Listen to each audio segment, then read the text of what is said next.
बिस्मिल्लाहिर्रहमानिर्रहीम। हज़रत अबू बकर रज़ी अल्लाह ताला अन्हो ने इसी पर इक्तफ़ा नहीं किया। हज़रत उसामा रज़ी अल्लाह ताला अन्हो और इनके लश्कर को तो आराम करने का मशवरा दिया और ख़ुद उन लोगों को जो ज़ियल कस्ता में उनके साथ थे साथ लेकर दोबारा निकल खड़े हुए। उनका दूर अंदेशाना फ़ैसला ये था कि दुश्मनों को तैयारी का हरगिज़ मौका न देना चाहिए, बल्कि उन पर पै दर पे हमले करके उनकी कुव्वत को तोड़ देना चाहिए ताकि फिर सर उठाने के काबिल ना रहें। इस मौका पर लोगों ने आपसे दरख्वास्त की, ए खलीफा, आप अपने आप को ख़तरे में ना डालें, क्योंकि अगर खुदा न ख्वास्ता आपको कोई नुकसान पहुंच गया तो इस्लामी सल्तनत का निज़ाम दरहम बरहम हो जाएगा। इसलिए आप अपनी जगह किसी और को लश्कर का सरदार मुकर्रर फरमा दें ताकि वो मैदान में काम भी आ जाए तो मुसलमानों को नुकसान ना पहुंच सके। हज़रत अबू बकर रज़ी अल्लाह ताला अन्हों ने फ़ौरन जवाब दिया, खुदा की कसम, मैं हरगिज़ पीछे ना हटूंगा, बल्कि तुम्हारे साथ रहकर तुम्हारी हिम्मतों को बुलंद रखूंगा। मदीना से रवाना होकर हज़रत अबू बकर रज़ी अल्लाह ताला अन्हों मुकाम अबरक पहुँचे, जो ज़ी अल-कस्ता के करीब वाक़या है। वहाँ बनी अब्स, बनी ज़ियाबान और बनी बकर से उनका मुकाबला हुआ और तीनों कबीलों को शिकस्त हुई।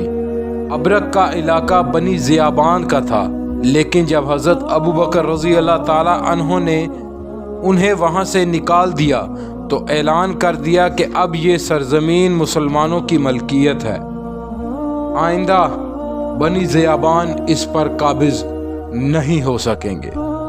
चुनाचा इसके बाद ये मुकामात मुसलमानों ही की मलकियत रहे और हालात मामूल पर आने के बाद भी बनी ज़ियाबान और कोई दूसरा कबीला इस जगह कोशिश के बावजूद आबाद ना हो सका।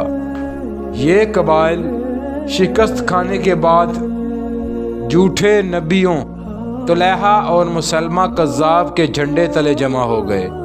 इन्होंने नबूवत का दावा कर रखा था और बहुत से कबीले उनके साथ शामिल हो गए थे। इन कबीलों के शामिल होने से उनकी ताकत में बेपनाह इजाफा हो गया और यमन में बगावत के शोले भड़कने लगे। ये देखकर हज़रत अबू बकर रज़ी अल्लाह ताला अन्हों ने फ़ैसला किया कि जंग का सिलसिला बादस्तूर जारी रखा जाए और इस वक्त तक दम ना लिया जाए जब तक यमन का चप्पा चप्पा इस्लामी हुकूमत के ज़ेरे असर ना आ जाए।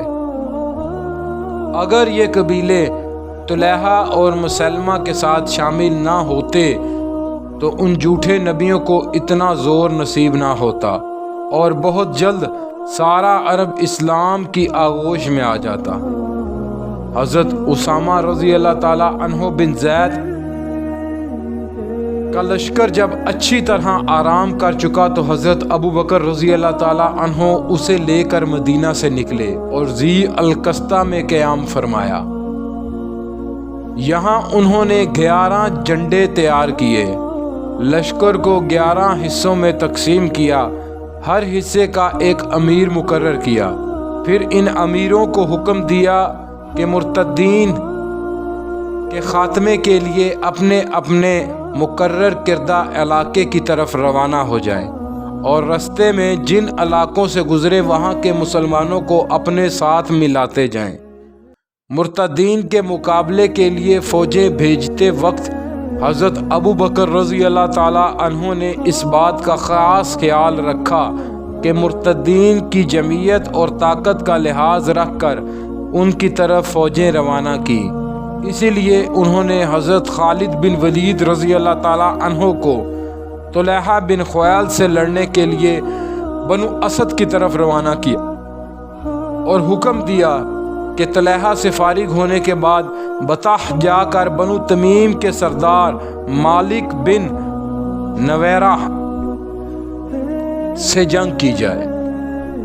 बनु असद और बनु तमीम दो मुर्तद कबीले मदीना के करीब तरीन आबाद थे, इसलिए ज़रूरी था कि जंग उनसे शुरू की जाए। تاکہ ان کی شکست کا اثر دوسرے قبیلوں پر بھی پڑے۔ حضرت خالد بن ولید رضی اللہ تعالی عنہ اس کے مستحق تھے کہ انہیں ان طاقتور قبیلوں سے جنگ کرنے والی فوج کی کمان سونپی جائے۔ حضرت اکرمہ بن ابی جہل رضی اللہ تعالی عنہ کو دوسرا جھنڈا دیا گیا اور انہیں یمامہ جا کر بنی حنیفہ کے سردار مسلمہ بن کذاب سے جنگ کرنے کا کام سپرد کیا گیا۔ حضرت شرجیل بن حسنہ رضی اللہ تعالی عنہ کو تیسرا جھنڈا سپرد کر کے حکم دیا کہ پہلے مسلمہ کے خلاف حضرت اکرمہ رضی اللہ تعالی عنہ کی مدد کریں اور یہاں سے فراغت حاصل کرنے کے بعد حضرت عمرو بن عاص رضی اللہ تعالی عنہ کی مدد کے لیے قضایا کی جانب روانہ ہوں۔ حضرت اکرمہ اور حضرت شرجیل رضی اللہ عنہما کو یمامہ میں کامیابی حاصل نہ ہو سکی، بلکہ یہ فخر حضرت خالد بن ولید رضی اللہ تعالی عنہ کے حصے میں آیا۔ انہوں نے مسلمہ کو قتل کر کے بنی حنیفہ کی کمر توڑ دی۔ چوتھا جھنڈا حضرت مہاجر بن ابی امیہ مخزومی کے حوالے کر کے حکم دیا کہ وہ یمن جا کر اسود انسی کے لشکر اور عمرو بن معدی کرب زبیدی کیس بن مکشوح مرادی اور ان کے مددگاروں سے جنگ کریں۔ یہاں سے فراغت پا کر کندہ اور حضر موت جائیں، وہاں اشعت بن قیس اور اس کے مرتد ساتھیوں سے لڑیں۔ پانچواں جھنڈا حضرت سوید بن مکرن اوسی رضی اللہ تعالی عنہ کو عطا کر کے انہیں تہمہ یمن جانے کا حکم دیا۔ چھٹا جھنڈا حضرت علا بن حضرمی کو دے کر انہیں بحرین بن حتیم بن زبیہ اور قبیلہ ربیہ کے مرتدین کی سرکوبی کے لیے روانہ فرمایا۔ ساتواں جھنڈا حمیر کے حضرت حذیفہ بن محسن الغلغانی کو دیا گیا اور انہیں عمان جا کر وہاں کے نبوت کے دعوے دار ذوالتاج ازدی سے جنگ کرنے کا حکم دیا گیا اور ان کے علاوہ 4 اور لشکر روانہ کیے گئے۔ حضرت ابوبکر رضی اللہ تعالی عنہ نے مدینے کی حفاظت کے لیے جو فوج رکھی وہ باہر جانے والے لشکروں سے بہت تھوڑی تھی، کیونکہ اب مدینے کو فوری طور پر کسی حملے کا خطرہ نہیں تھا۔ منکرین زکوٰۃ کی سرکوبی کے بعد وہاں کے باشندے بڑے اطمینان سے زندگی بسر کر رہے تھے۔ کسی قبیلے کو مدینے پر حملہ کرنے کی جرت بھی کس طرح سکتی تھی، جبکہ مسلمانوں کو فتوحات نصیب ہو رہی تھی اور ان کا رعب سارے عرب پر چھا چکا تھا اور ان کی بہادری کا سکہ تمام قبائل پر بیٹھ چکا تھا۔ ان اطراف میں اس قدر لشکر بھیجنے کی وجہ یہ تھی کہ نبوت کے دعوے دار انہی جگہوں میں پیدا ہو رہے تھے۔ سب سے ضروری حکم جو حضرت ابوبکر رضی اللہ تعالی عنہ نے لشکر کے سپہ سالاروں کو روانگی کے وقت دیا وہ یہ تھا کہ کوئی سپہ سالار مخالف پر فتح پانے کے بعد اس وقت تک کسی دوسری طرف رخ نہ کرے جب تک دربار خلافت سے اس کی اجازت نہ حاصل ہو جائے۔ انہوں نے مرتدین اور نبوت کے دعوے داروں کے نام عام اعلان بھی بھیجا تاکہ انہیں سوچنے سمجھنے کا موقع مل جائے اور وہ دین اسلام کی راہ پھر اختیار کر لیں۔ اعلان کا خلاصہ یہ تھا: تم لوگوں میں سے مجھے ان کا حال معلوم ہوا ہے جو پہلے اسلام لائے تھے لیکن اب اس دین کو ترک کر بیٹھے ہیں۔ ان لوگوں نے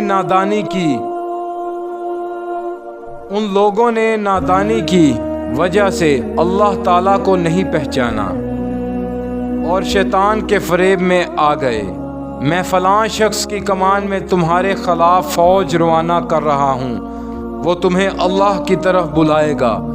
جو اس کی بات مان لے گا اور نیک کام کرے گا اسے قتل نہیں کیا جائے گا، مگر جو گمراہی سے باز نہ آئے گا اس کے خلاف تلوار اٹھائی جائے گی۔ میں نے قاصد کو حکم دیا ہے کہ میری اس تحریر کو عام مجمع میں سنائے۔ جس بستی کے لوگ اذان دینے لگیں ان پر ہاتھ نہ اٹھایا جائے گا۔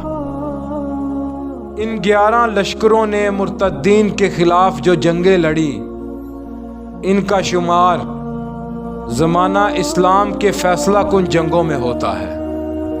اللہ پاک پڑھنا اور سننا قبول فرمائے۔